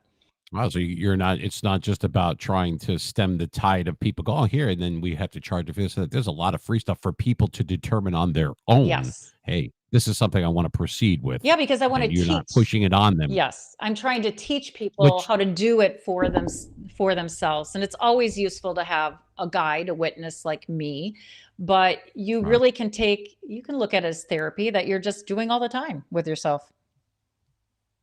That's good that you can go there and let people like I said, most people can make up their own minds Yeah, without much prodding or anything because you don't have to seek them out. right. They unconsciously, not to be funny, but or subconsciously, I should say, they are looking for that person to do it. Maybe they can. I mean, you're unable, or someone like myself, I'm unable to do that myself. I need to speak to a professional, a lot of different professionals, but in this case, it's more or less how to, let's say, extract it.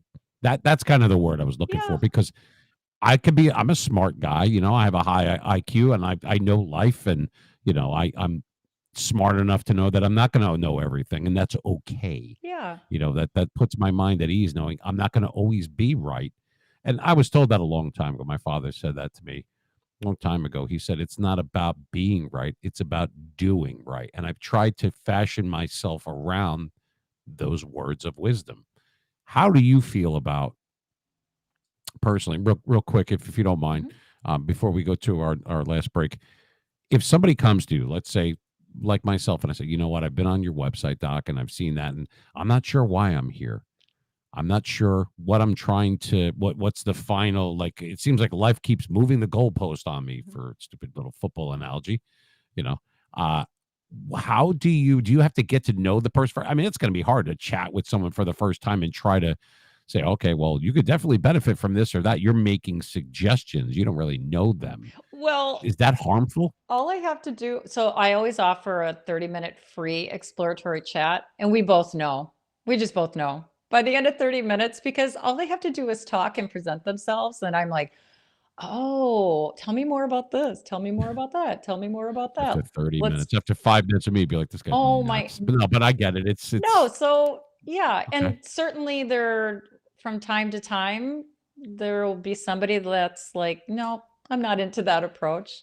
But I don't know. It's a more fun way to it's not about like disorders and what's wrong with me and I have people who Mhm. have severe trauma in their past, sexual trauma to people who are really just feeling antsy about wanting to get out of corporate America, like you said, simplify. But yet they're Mhm. living and their family depends upon their income. And now they're trapped in the career that they're in and they're about to scream. They're about to just leave because it's driving them crazy. And so for those people, it's not so much about finding the root of their complexes and their mother wound. It's more about opening up their unconscious and allowing it to lead them into the unknown, which can cause anxiety, right? So, how do I transition from doing this corporate job and not need this six-figure income and to doing something that's more in alignment with what I think my deepest desires are, but because they can't see like what that is, that's the cause of the anxiety. So, in that case, we're really exploring. There's nothing to fix. It's just allowing dreams and all synchronicities. Interpretation. Yeah. Interpretation of things, whether they're dreams or not. And I could tell just by the way that you're smiling and everything, it seems like you get some satisfaction, you get some satisfaction, and that it makes you feel good. That's your motivation. I'm assuming that Well, helping other people, because that could go back. I mean, I don't know if you don't take an oath like a regular doctor says, "Oh, first we do no harm and everything," but I have a feeling that it's along the same lines that you don't want to make it worse. You'd like to help them help themselves. yeah. Am I right by saying that, or am I Well, off base? one of my testimonials, and this sticks out to me, is my client who says, Deborah doesn't tell you truths, you discover them. I don't tell anybody anything. I mean, I might say, okay, girlfriend, now that you said this, pull out the phone. We're sending that text right now because you're going to advocate for yourself. Right. But that's already after she got the insights. I don't tell anything. Right. I don't interpret. I don't analyze. That's the wrong thing. I explore with people. And I think my talent is I have like this intuition that allows me to be like a second ahead. So it's going to sound really weird, but as they're describing the dream image and this is going on, and I can sense like which way to go. And then we'll go there. But the process is like this, well, like Indiana Jones, right? Like your which stone do I step on so I don't like fall into the cavern of snakes or whatever? And then, what does this chalice mean? What does this mean to me? And discovering, the emotions are really key to finding that meaning. So I guess it's kind of You hard to get satisfaction out of it, it though. You do. oh my God, I live for my sessions with my clients. That's the only time during She's the smiling again, so I know that this is true. it's the time Yeah. during the day when I know for sure what to do. Like is when I have sessions. And then when I'm done, I'm like, Shh, I don't know what to do. I better go work on my memoir. I don't even know what to do. Yeah. I- You're an author, so you can actually, without, like I said, once again, without betraying confidences and mentioning names, obviously you have client privilege and that kind of thing. But being an author, you're going to be able to talk about your own past experience, and you could add to what's already been put in paper, and your accounts of what you've done, maybe to help people that are like you, not just the people that you're trying to help, but people that are doing the same thing that you do. I mean, like a collaborative yeah. type of thing where I come to the table with this and my experience, and you come to the table with that, and you exchange thoughts and ideas and that kind of thing. That seems very cool to me because that saves a lot of time. And what I mean, time is one thing that we all have. We never know when that's going to end. Well, That once again, that's daunting too, I right? I have mean, 3 blog posts that are written because of work with clients. So one of them is about a dream about ferrets. So people might be interested in how that dream about ferrets led her to an insight having to do with first post-divorce relationships. Another one is about this one day she had this doll that she hated, and it fell to the floor and it cracked open, and she sent this picture and she goes, Deb, I think this part of me just died. It's gone. It's dead. And I was like, now oh, you got it, Deb Psychologist Junior. I call him Junior then. And then out of gee, another session or work with another clients, I developed my 3 Ps framework to exploring the deeper meaning of relationships. So if you want to know what's really going on beneath the scenes, beneath the surface of your relationship, and why you're attracted to the other person and why you have the conflicts you do, like that framework I should have met you 20 years ago is then. really fun. It's really fun. Well, no, you could. Yeah, I should have met you a long time ago. I might have taken a different route with stuff, but Yeah, but in any event, yep. we will touch on that and a couple more things. We'll have to go to break right now, but for those listening in, you are checking out the Mean Machine Radio Show with very smiley, very happy Dr. Deborah Lukovich, PhD, depth psychologist. I tell you what, I've learned a lot of this so far, and it's to me this is interesting because this is not mainstream as far as I can tell, not here in Jersey anyway. Yeah. But it's going to be good stuff. We're going to have more with her when we get back. So keep tuning in. We appreciate you spending your Sunday. As I am Gregory Joseph, and you're listening to New Jersey 88.6 WGAT. Back with Dr. Deb and wrapping it up right after this.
Gotta love that clunkiness. Yeah, okay. My lips didn't go through customs. The clunkiness of the satellite feed right there. Anyway, yeah, it's a work in progress. You're listening to the Mean Machine Radio Show. We have Dr. Deborah Lukovic with us. It always seemed like you're in a good mood, but that's I don't know. You have a very good camera presence. If I had a voice like yours, people would probably I could never do subconscious or depth or anything like that. I would probably scare the crap out of people. But you seem like the type of person to me, and I'm sure to a lot of our listeners, the ones that can't see you that are listening, obviously on satellite, but for those that are listening on WGAT, you can't see Dr. Deb right now, but she's got that kind of presence that you want, just hold me and tell me everything's going to be okay. I mean, I'm telling you, once you see this on YouTube, you can go, oh, you know what I mean? Like she's, I mean, to me anyway, that's the way I feel about it. That's what struck me when we first spoke. That I just there was something. I'm like, I know that she could bring value that to other people. That's what it's all about. That's what we're trying to do here. And I took the glasses off purposely because I'm trying to talk directly to the people that are watching. So it's like, I mean, how do you reach people? Because we have a few minutes left.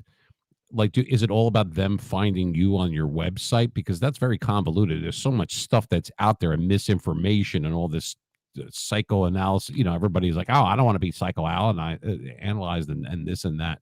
How do you overcome that objection? And we'll call it an objection for right now.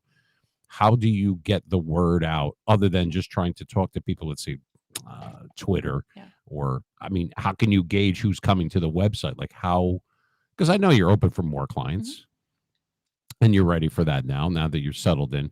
How can you get to the people that need it the most? Let's put it to you that way. How would you do that exactly? Well, that's the question in this new world post-COVID, right? I had another business for years where I helped small nonprofits do community engagement. And so the first part of what you're saying about my presence and just like you could just feel like how it would be to work with me is that I was known as the cheerleader for small nonprofits. So Oh, wow. I am genuinely curious about people's lives. Like I'm my client's number one cheerleader. Whatever it is, the messiness is beautiful. It's out of the wounds and out of the trauma that healing happens, right? So think about a vaccine. What is a vaccine? Part of it is part of the bad thing, right? And so only by going back Those and vaccines are. yeah, Yeah. right, exactly. So it's the same thing with our psychology. So I genuinely look at everybody as their own story and they're going through X, a story arc. When it comes to finding clients, I would say right now in the last year, when I analyze it, a third come from referrals.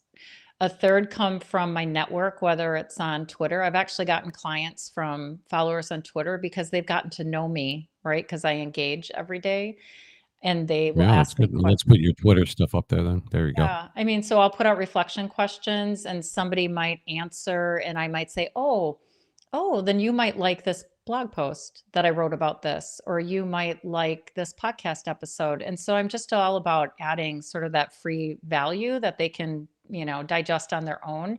And so then if Okay. it happens, it happens. And then there is another platform, it's called Bark, where you can go to find professionals and in that one, you basically pay for warm leads, right? So you pay for the right to reach out to people who might be a match for you. So, but I think one, I'm sorry. Let me interrupt you real quick. Mhm. What does that mean exactly? What you're paid to say that part again? I'm Well, sorry. so if you're a professional, well, it's probably similar to Angie's List, right? So I think vendors like it costs them money, right, to be on that. So this platform, people who are looking for a therapist or a coach can go on and and they'll get not matched, but they'll put in, well, I suffer from anxiety or trauma, or I want this or I want that. And then that will help them search through lots of people. And then they might find you or it also filters people who are looking that might be a match for me so I can reach out to them, but that costs money. So Okay. I would say my weakest area, which is really where I need to grow, is more through collaboration like this. So talking with people, being on podcasts, things like that, where people can get to know me, and then they can subscribe to my website to get all the free stuff. And then over time, they get to know me. There's another way that I love being creative. There's another way I work with people, and it's through email. So that sounds weird, but like Hmm. for people who, let's say people who need to have a difficult conversation with their boss. I use a principle from Crucial Conversations book. It came out in 2004. And I help them draft out a conversation in a way that's meant to make the other person less defensive. So I do that through email. Or somebody they had a dream, and they'll send me a dream and all as much as they can explore it on their own, and they'll send it to me in an email. And oh my gosh, I love doing that work because I'm not talking to them, but I can really explore their dream. And I might say, "Ooh, I really love this image. This could be a symbol for this. So you might want to ask yourself this, or maybe you want to reflect about this." And I charge $25 for that. So I love doing that sort of Wow. coaching And they type this all out? through Like, email. they'll type you like Yeah. a lengthy email. The text of the email is Yeah. all about, Or "This is what happened to journaling. me," and Or like one of my clients is having an inner battle with the feminine and the masculine. And so his journaling okay. is in the form of a dialogue. And it's like this tension, this conflict inside. And he'll just send me 3 pages of a dialogue.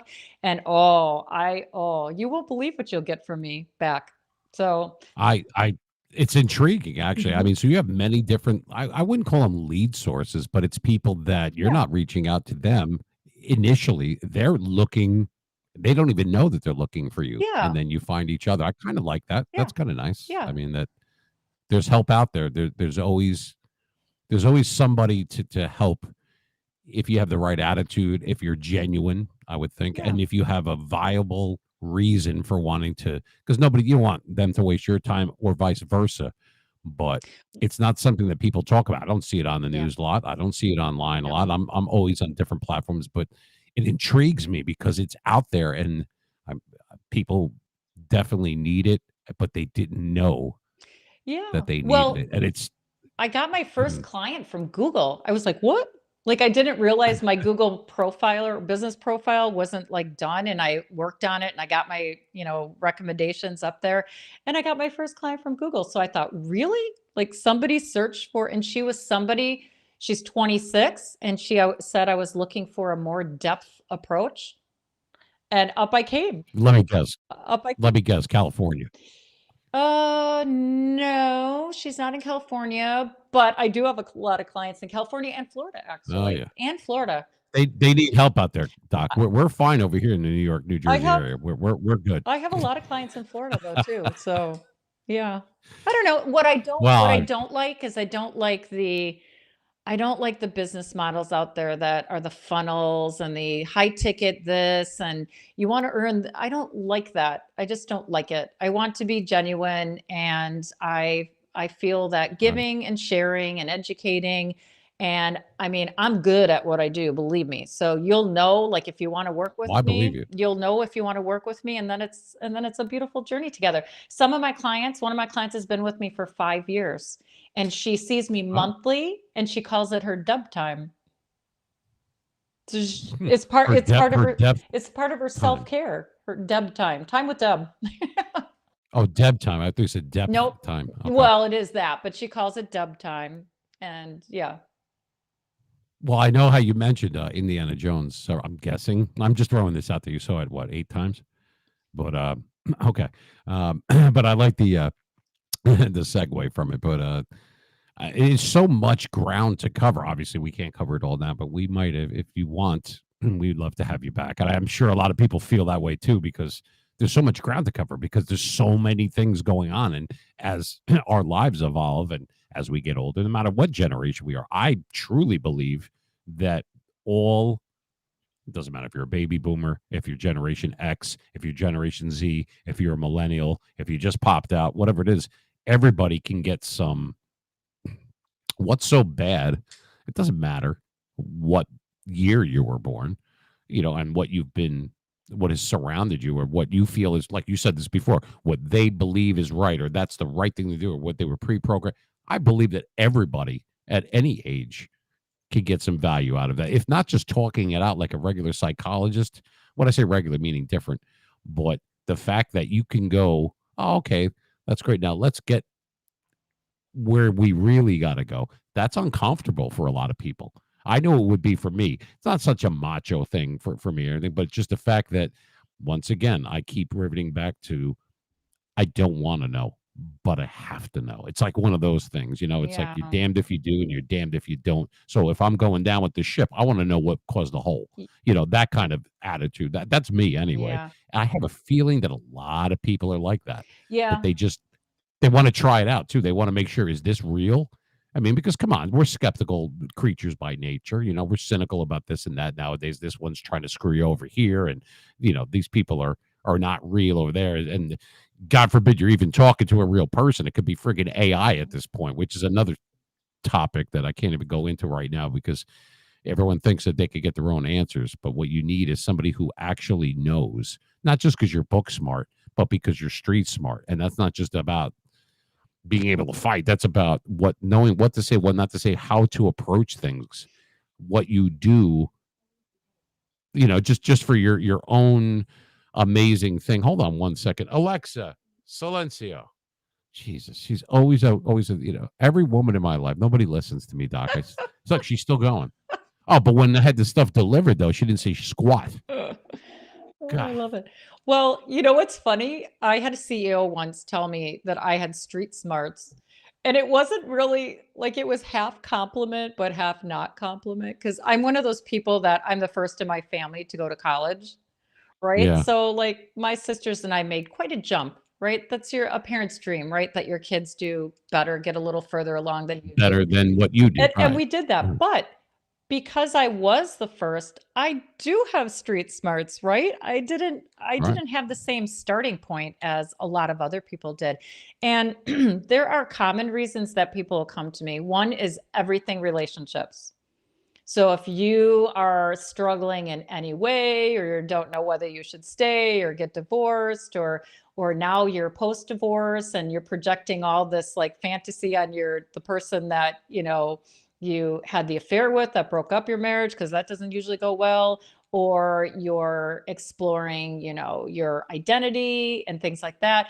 And then also like making changes in career, and then also just this general angst, or if you're suffering from anxiety and even depression and just you're having a difficult emotional time getting in touch Right. with those deeper emotions. I mean, you're right. Like, literally, you don't really have to have a reason except that you're curious about coming into deeper relationship with this stuff in you. And I will tell you from personal experience, you've only experienced what you've experienced. So sometimes you don't know what you were missing in your life until later on, and then you have it.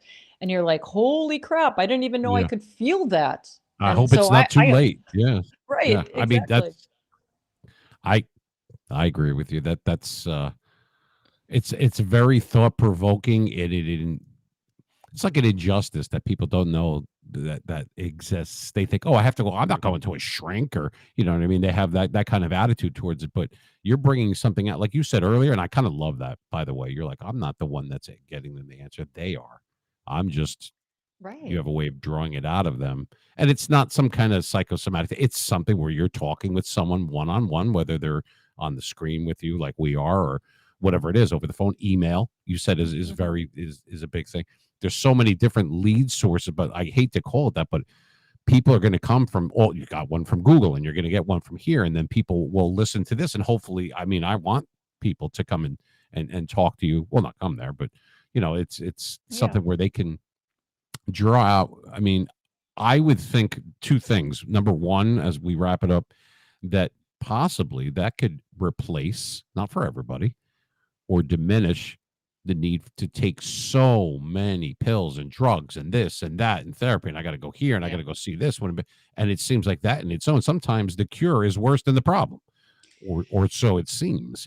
And Well, two, to yeah. have somebody who understands that there is no agenda, that you're not trying to scam them or anything like that, and that you really are. And that's why you offer free content. Mhm. Let them make an informed decision. Give them the facts, lay it out in front of them, let them grab for the circle or the thing or the orb. Ah, segue. Nice. 4 years of college just paid off. But I don't want to be able to pretend that I know about what you do. It's you're obviously way smarter on many levels than I am, but I am smart enough to know that I know that. And I know that sounds dopey, and I've never been accused of that. If anything else, I'm overbearing, but I know that look, let's just go, let's keep this simple. I just want you to hold me, okay? But the bottom line is that I know that if people go to your website, and there it is for those that are watching, it's deborahlukovich.com, and you could get all different things on there and make your own informed decision. And for those that are listening in on WGAT satellite radio, you can go back, watch it. I mean, you have YouTube channel too, don't you? You Yes. do. Yeah. Okay. I don't think we've mentioned that. What how do we get there? What's that one? Ooh. If go to my website, it's at the top. Okay. I don't Nice know flip-flop. I don't Okay. know what it's called. Excellent. Wait, hold on. I'm sending you a message. I think It's a if you number. search I'm thinking of a number between 1 and 10. No, I'm kidding. go to my No, that's fine. website, there's the YouTube icon. Otherwise, if you Google Deborah Lukovich, there'll be a lot of stuff that comes up. Okay. Wow. That's pretty good. That sounds like a lot of stuff. So all your social media is on there, plus regular content, plus contact info. My place, book, everything. Yep. and it's all Blog posts. confidential, I would assume. This is falls under that purview that it's all confidential. My work with clients? Yeah. Oh, yes. No, I have an agreement with them Okay. that protects them and me. So it Good. makes sure that they understand I'm not clinical. It explains what depth psychology coaching is, and also a confidentiality. Yeah. So we sign an agreement. I just wanted to make mention of that because that's Yeah. somebody was probably thinking that or going about to type it. Yes. So that's good to know. I kind of knew that, but I was leading you into it. No, Objection, that's a good leading. question. Yeah, it's a good question. Yeah, I mean, I kind of had a feeling that you're laying it out on there. It's very the transparency is what builds the trust, in my opinion. Yeah. But like I said, there's so much that I want to know, and that I know that our listeners and our watchers want to know. So we're going to definitely have to have you back if you'd like to. So there it is, people. I would love that. Can I just say that if anybody has ideas on to go into deeper on a topic, so whether it's dreams or films, we didn't really talk about films, or synchronicity or personality type or anything, or relationships, or sexuality and spirituality and the connection between the two, whatever they're interested in, and we can talk about more. Yeah, I'm going to have to send you an email. I like 3 of those. That would be sex, movies, and what was that other one? Did you mention food? Because if that's the trifecta as far as I'm concerned. But in any event, I didn't, but we could talk about food through a depth psychology lens for sure. Well, that's good to know. And I'm just I'm playing around, but I believe that you could bring a lot of value to a lot of people, and you want to help. I mean, everybody has to make a living, but the fact that some people make a living not helping people, and that's not their fault, and others can or are able to, and you're at a different point in your life where you're able to do that. I think that's kudos to you. I think that's something that should be revered, and that we could use more people like you definitely walking around, Doc. So I appreciate your time. And I meant it about that hugging me thing. I'll see you one day. Don't think I forget about it. Here's your hug. And we're going to go to the movies, and we're going to see the same movie 8 times. Actually, 7 is my lucky number, but that's why I'm bringing you with me. 7 will work. 7 will work. So we have you on there, Dr. Deborah Lukovich, and you can go to our website. You can check out this show and other shows, obviously, on my site, which is separate from the radio. We're independent here for WGAT. However, that's on Spotify and iHeartRadio. This episode will be available within 48 hours. So if you miss this one, which, by the way, I'm telling you this, if you're missing it, you're not hearing it. So that made no sense. But then again, that's how I make a living. But that being said, I appreciate your time, Doc. And you're wonderful. You know what I mean? I think you're a true hero. And it's I just don't want you to hurt me psychologically, so I'm going to be your best friend. You're if that's kissing okay my butt with you, right I now, don't need that kind of shit in my life. You know what I mean? I don't need that. There's got enough people with voodoo dolls with the me machine on. I don't need I need you to stem that tide. We'll talk about money later. Okay. But anyway, thank you, Doc. All right, people. Well, for those that were listening, and watching. We appreciate it. Doc, we'll see you again. Thank you so much. I mean, that's she's pretty awesome. We haven't had anyone like her before, and I'm so glad that we did. And I enjoyed listening to her and hearing what she has to say. Actually, listening to what she has to say. If you think you could get value, or definitely maybe you know somebody that can, seek her out. I kept it up there, DeborahLukovich.com. You could check us out on our YouTube page. That's the Mean Machine Radio Show. It's on YouTube there. You can subscribe while it's still free. And of course, Spotify and iHeartRadio. The Mean Machine Radio Show. You can look us up if you're on satellite radio and you're listening to us. I thank you for spending your Sunday evening Jersey style right here with me, Gregory Joseph, a.k.a. The Mean Machine. We're in season 2. Our playlist will be on there on YouTube. We'll have this edited in a little while. And just wanted to say thanks once again to Doc Deb.